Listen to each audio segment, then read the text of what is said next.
With the academy classes swinging back into session, humans are still covering themselves around everybody else with that full bodysuit.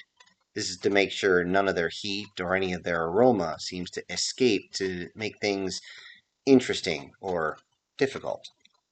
You can't see their faces, but the males at this point are freaking the hell out.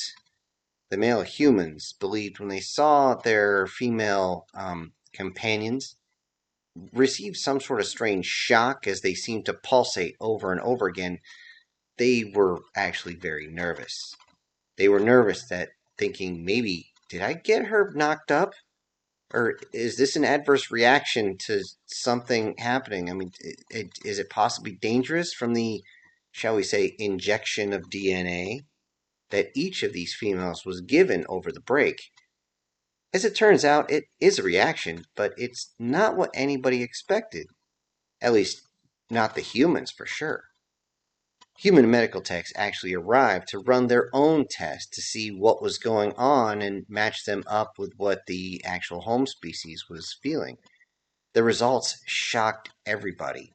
As it turns out, when it comes to the addition of human DNA, there turned out to be a type of chimera syndrome, they called it. The explanation for this is actually pretty normal amongst humans. They had to explain to everybody that inside humanity, when it comes to human females, they'll actually hold on to the DNA of their partners for years, sometimes decades, and this will be inputted into their offspring whether they want it to or not. This was common, but with other species, this was weird. This was uncharted territory. Although the men took a collective, phew, okay, they're not pregnant. But they do have the potential to have offspring that may have human DNA in them. The results of such a child are completely unknown. I mean, is it going to be something where a shell might come out with only, well, with a standard four limbs, but no antennae, only two eyes and human ears or something like that? Maybe a laddie would come out and they would be darker skinned and taller than 4'5". Who knows? Maybe even a bly. I mean, they're reptilians. What the hell would they actually have? Would they have more human features? It was just strange to think about, and everybody was nervous. This was, of course, unknown territory. Allie herself got tested and found there was absolutely no effect on her. Everybody was shocked at this. Everyone stopped, looked, and went, really? No kidding. They checked multiple times, and it turns out that no xeno DNA was actually found. It had been rejected completely and flushed out of her system.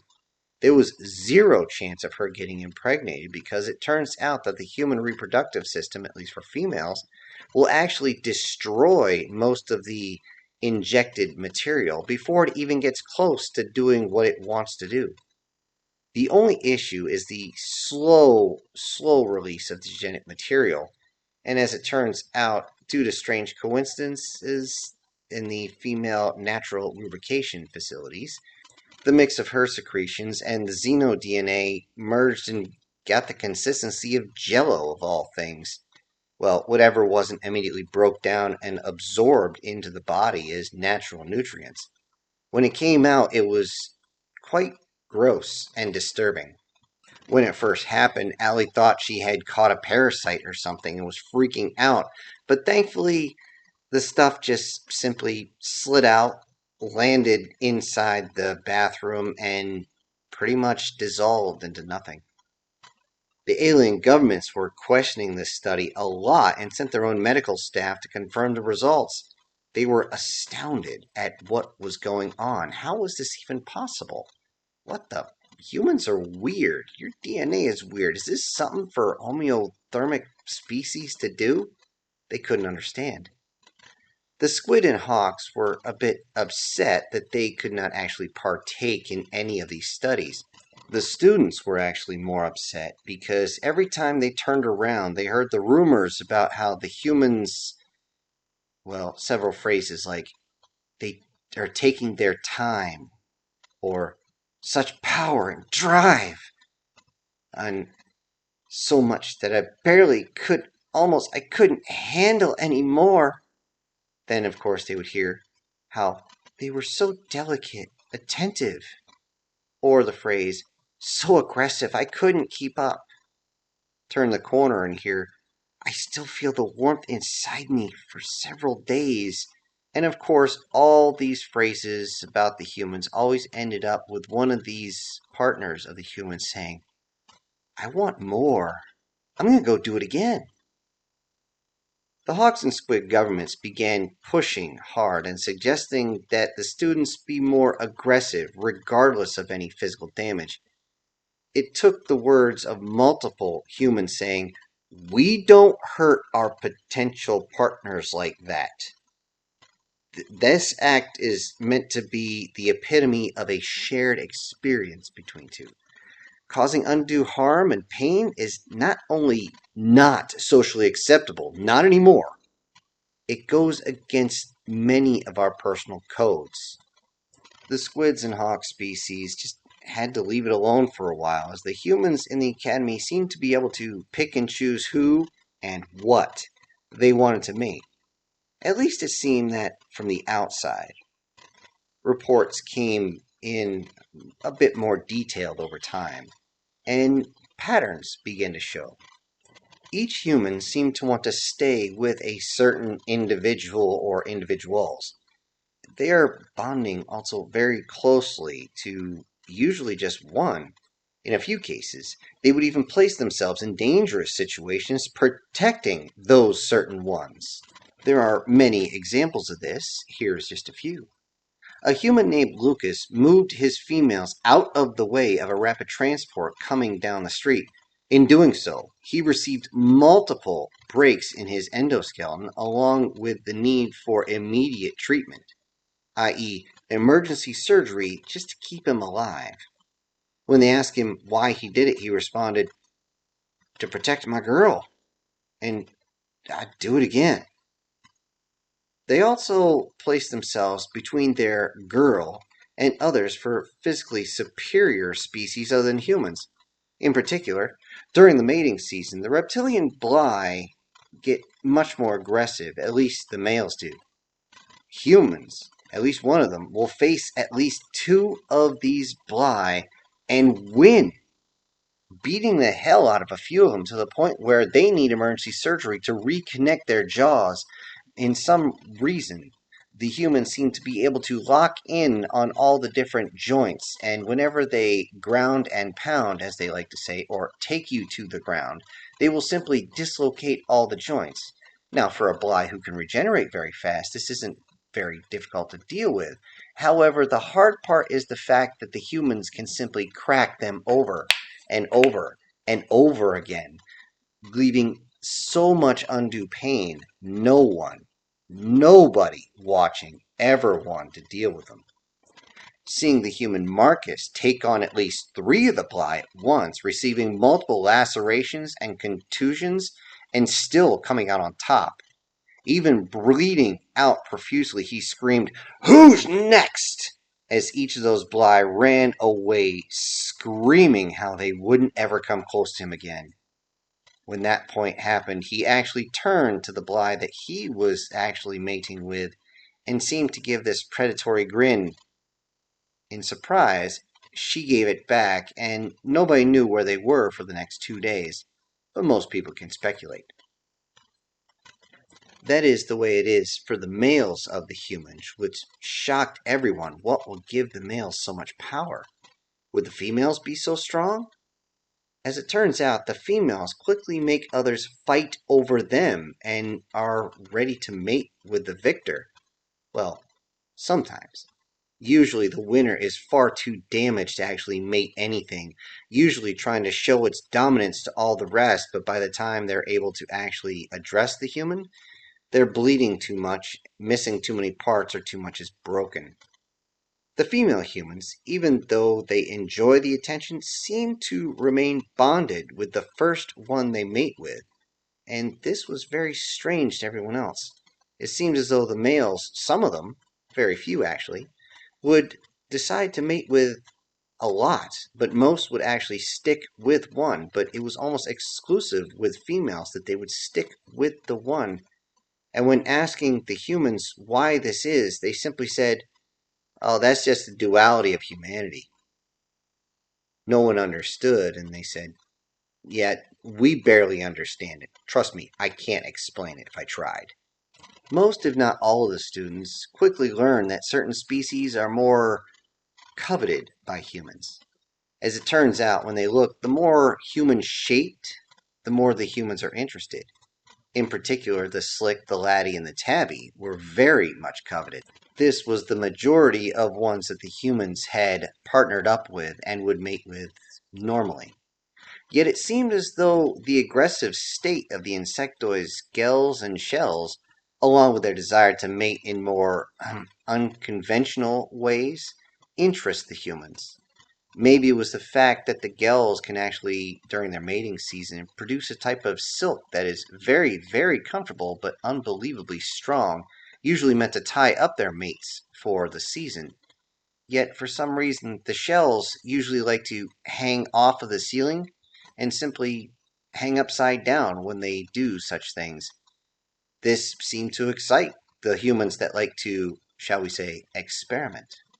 All the species, from their government to their students, begin to wonder if humanity will be what brings all species together or tears them all apart, as everyone seems to be fighting for them, especially since it turns out that the human's heat is a natural narcotic.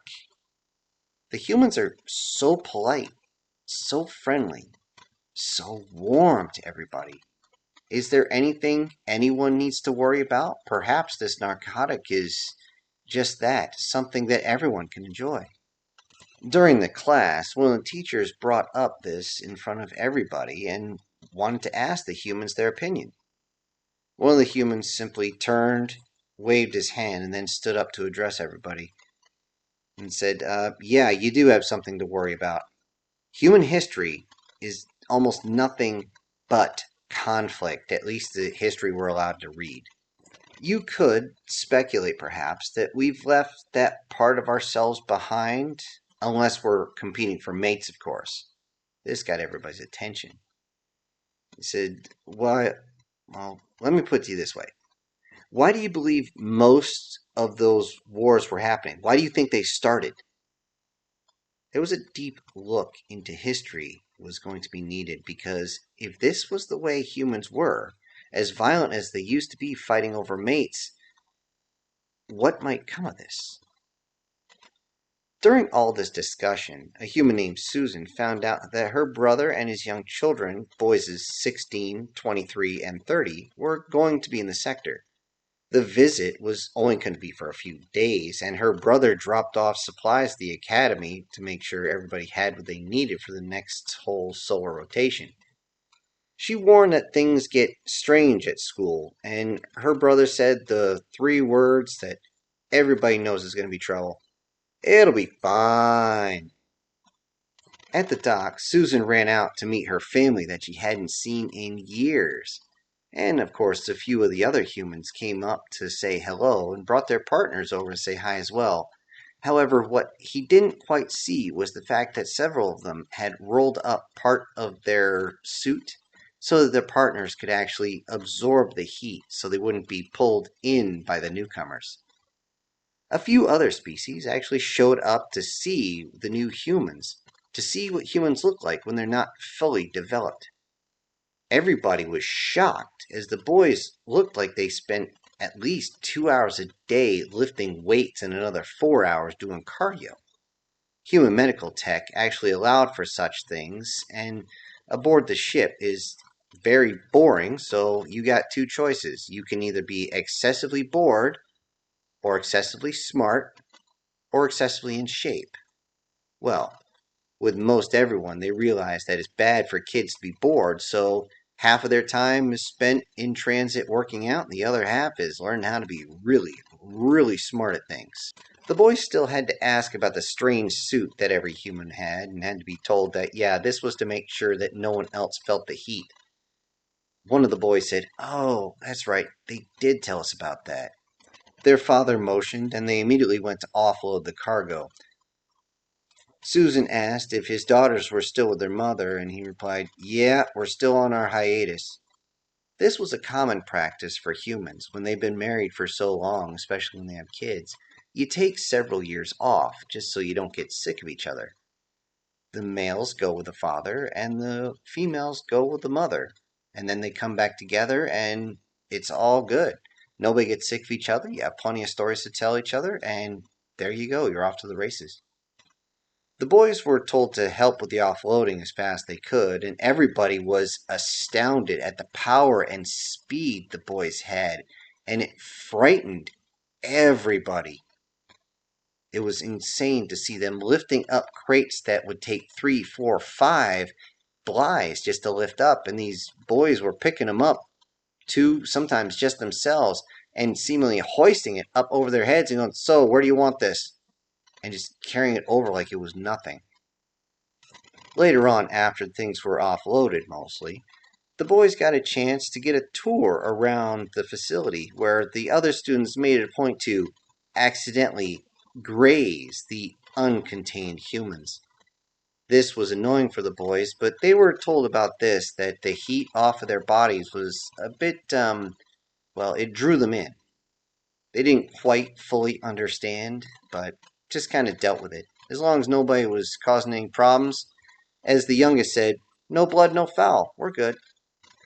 After dinner, they got a chance to go to the pool area and relax. This was a true treat, as there was no pool on the transport at all. They didn't even have a bathtub. So they would finally be able to calm down, relax, and spread out a bit. They just loved the idea of going. Inside the pool area, even the students ditched their suits and jumped right into the water to swim for a while. This was not something they did as they were worried about certain things, but, well, let's just say things had been quiet, so they let their guard down a little bit. They allowed the ozone and UV filtered water to keep their body heat in check so nobody could actually feel it. Not to mention, it kind of filtered out their own scent, so they were fine, and so was everybody else. The boys swim to their absolute heart's content and even jump off the high platform a few times. This platform is twice the height of the standard human platforms, as certain species, well, they usually live on cliff sides, so diving into the ocean is something they're used to, or diving into other bodies of water.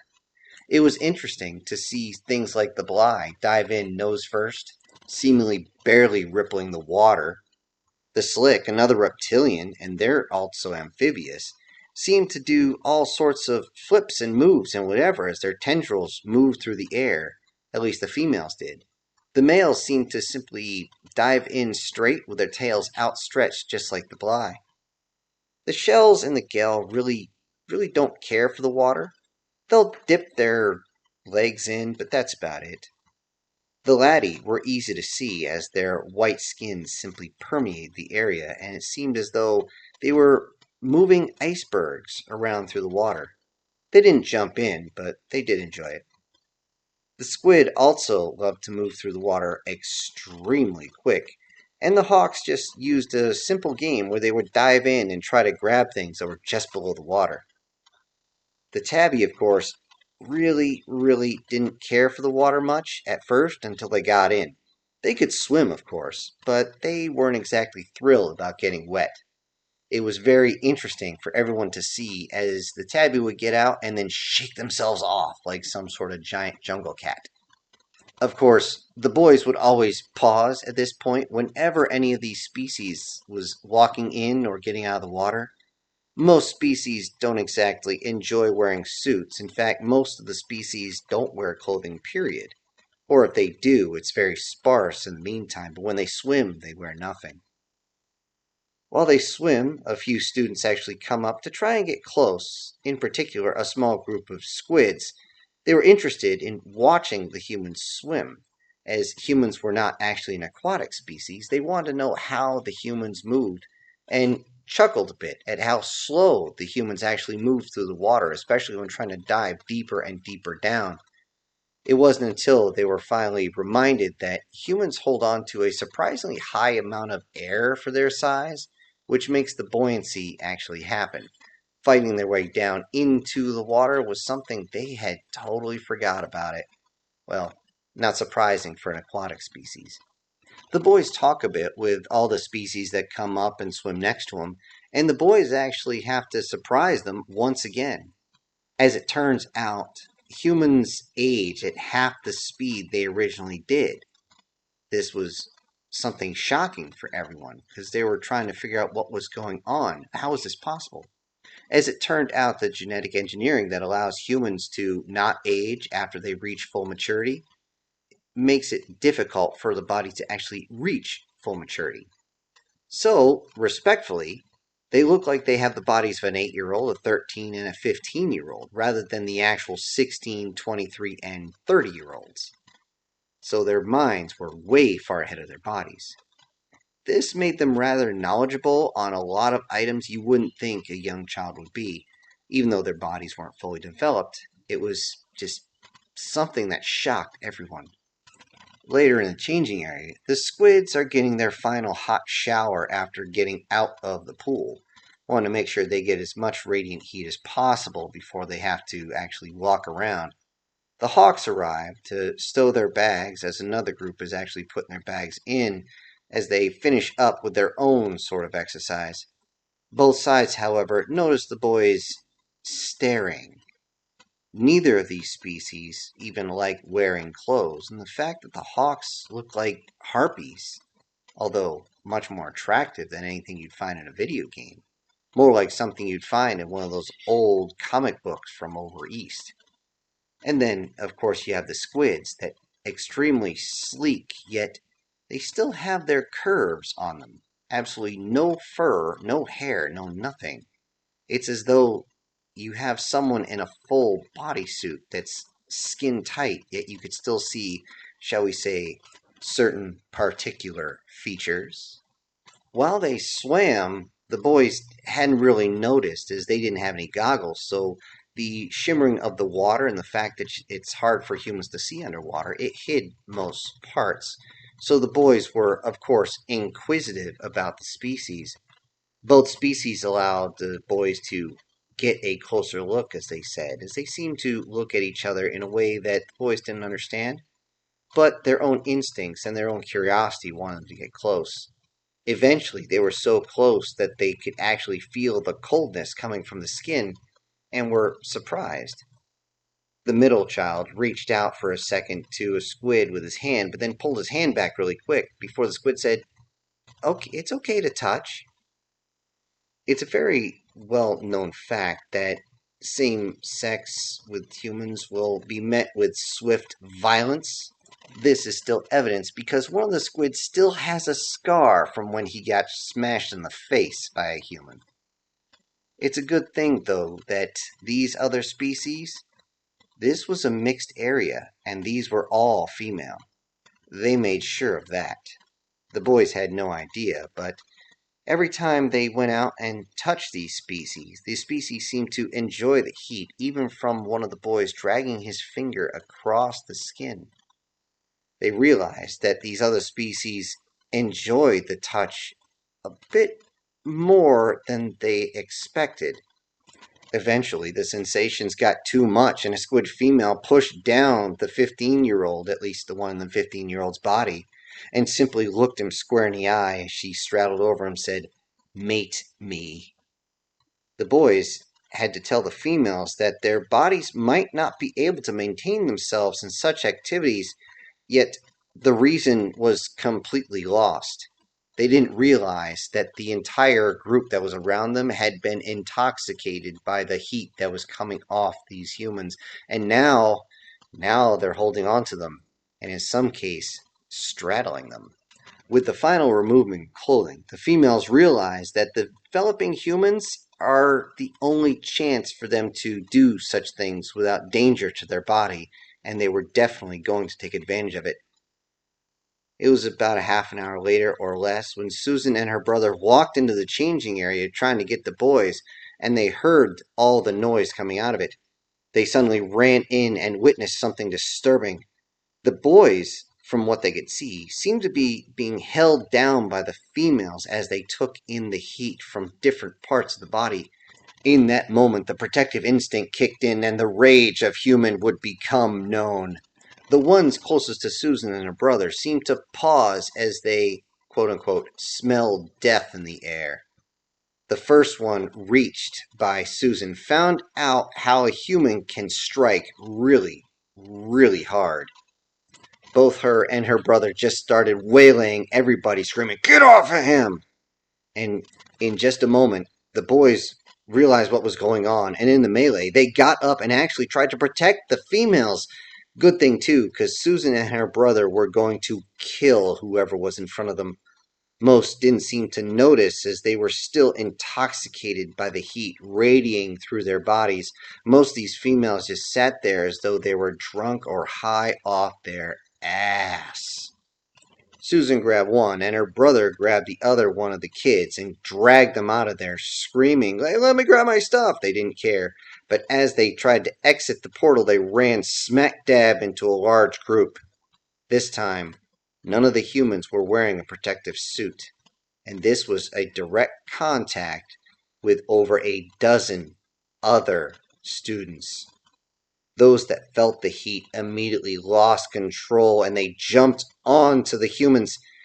As they looked over, the boys could see that Susan was fighting off a group, and this brought the boys back to reality and realized what the hell was going on and that a line had just been crossed. Even though they still had the endorphins of pleasure running through their system, their bodies, even though not fully developed, showed that they can have true human rage as well.